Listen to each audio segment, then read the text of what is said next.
Today we're going to be taking a look at the Westin TRAXX Nerf Bars on our 2019 Ram 1500.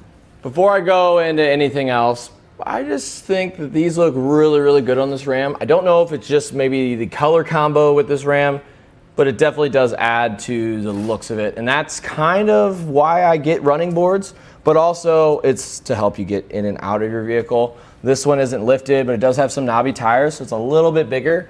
But as you can see, we have a massive step here, and I got pretty big feet, and there's still a lot more step that has traction on it, so I can get in and out of the vehicle. The steps are made of plastic, but it's a very high quality plastic, so it's not really going to crack. If you do see them starting to crack, we do have replacement parts for this, but it's about 2 foot wide and 4 inches thick. So depending on how you get in your truck, I mean, some days I get in one way and others another way, but it is plenty big. So I can sit here like this, have plenty of traction, but also if you just get in your truck a little bit differently sometimes, it just has plenty of grip to be able to get in. So I definitely like the size of the pad. And the same goes for the passenger side. It's just in the perfect spot, really. And one thing that I have on my feet a lot are big old bulky boots. So even if you do have big bulky boots on, you still have plenty of room to get your ball of your foot up onto the step to help you get up. Because a lot of you guys do construction work or just have those big bulky shoes like I do. So I definitely like the fact that they're out a decent amount from the truck. So we're not going to be sitting there kicking the truck every single time we get in. I think it's the perfect mix of giving us a decent amount of room up top, but also not adding a whole lot to the bottom. So our ground clearance is pretty much the same as our skid plates underneath. So I really don't think we're giving up any ground clearance because there's still some stuff going on underneath there that are a little bit lower. When it comes to running boards, we want them to be functional, and these definitely check that box, but you also want them to look good, and these look great. But if you do have a different color scheme going or just a different style you're going for, we do have chrome, which is the same exact install and the same exact dimensions of the steps. It's just chrome. It's all up to you.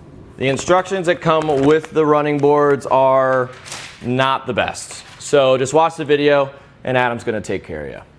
On each side, we're gonna mount 3 brackets. It's gonna be one right kinda underneath your mirror. And we're gonna have another one right here, right at this door seam. And then there's gonna be one in the back, right in line with your rear handle for your rear door.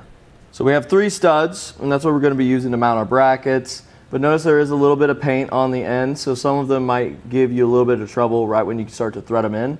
But also we wanna make sure that the threads are clean. We really don't wanna mess those studs up at all. What I'm using is just a little wire wheel just to put it up on here. Kind of clean that out. If you don't have that, you can get a wire brush. If you don't have that, you can kind of just take it, rub it with your fingers, and then take a bolt and zip it all the way down and then zip it all the way back, just to make sure that the threads are going to be nice and clear to make for an easier install.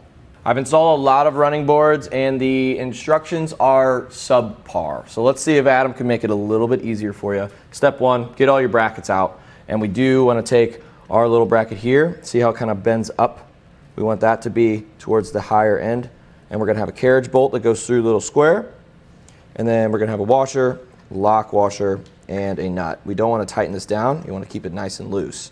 So let's start with the passenger side. So that's where the instructions tell you where the brackets go. So we're gonna have one bracket that's gonna be different than all of the other ones, and that is the B bracket. The B bracket, you can kind of tell which one it is. One, it has a thick section up top facing towards the rear of the vehicle.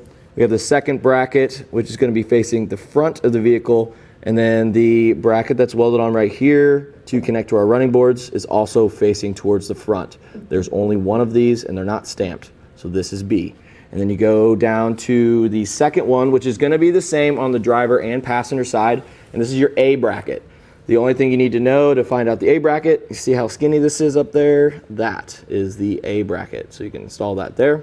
And then moving back to the very end, it's also going to be the same as the driver's side. This is your D bracket. So the D brackets are going to be thicker up top, and the top bracket's going to be facing towards the front of the vehicle, second bracket towards the end of the vehicle, and then this bracket down here that connects to our running boards is going to be facing the back. So BAD on the passenger side, bad. And the brackets on the driver's side are going to be DAD. So the only difference between the driver's side and the passenger side is this front mount towards the very front of your vehicle. So this is D with the thicker bracket on top. In the middle, we have the A bracket, which is skinnier like this, and then the same D bracket towards the back right there. To install each of the brackets, we're going to have 3 washers, 3 lock washers, and 3 nuts. Let's put the bracket into place. We're going to start with the washers on each side. You might have to just hold it for a little bit. And then we're going to put the lock washer on all of them, and then a nut. I like to put the top one on first. I'll use my other hand so you can see. Just put it on there. I just like to put this one on first, and hopefully we can get it to go down enough to where this bracket won't come off. And we can do the same exact thing for the remaining 3 studs and then the remaining 2 brackets. I have a 13mm socket, and I'm just gonna get these threaded on. I'm not gonna completely tighten them down. We do wanna have these brackets still a little loose, so we have a little bit of wiggle room when we're lining up our board. So I think right about there is fine, maybe a little bit more. You can do that for all the other brackets you got. Brackets are installed, and they're still a little loose. So now that we have the right brackets on there, let's grab the step. And if for some reason they're not lining up, I actually had the wrong one on the wrong side on the passenger side, and that was the issue. So follow the instructions where I tell you which brackets go where, and you won't have that problem. I figured it out for you. So now we're gonna have our little bolts here. We're gonna have a washer, but up next to the head is going to be a little tooth washer. We're going to go and start to thread that in.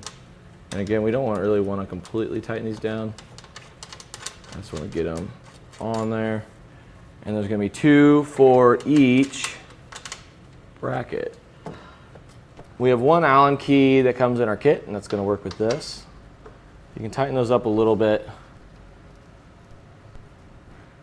but not all the way. I do like to get these almost completely tight, but first I like to go throughout all the brackets and tighten those up to spec.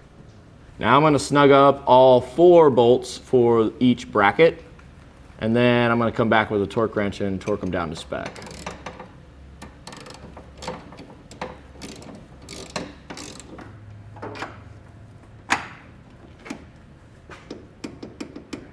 Now we have these little covers. There's going to be 3 for each side. It pretty much just blocks the bracket.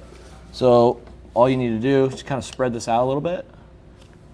Now once we get it into place, you want to put a washer on the outside by the head of the bolt, and then on the other side we want to have another washer and then put the nylon lock nut on there. A 10mm socket and wrench is going to tighten these up. We're going to have 2 for each bracket, and it's going to be the same thing as the other side. And just like all the other bolts, highly suggest not using power tools. Just take the extra time to do that, just so we don't really break or strip anything out. Once those plates are done, that's pretty much it for the install. And again, these were the Westin TRAXX oval Nerf bars on our 2019 Ram 1500.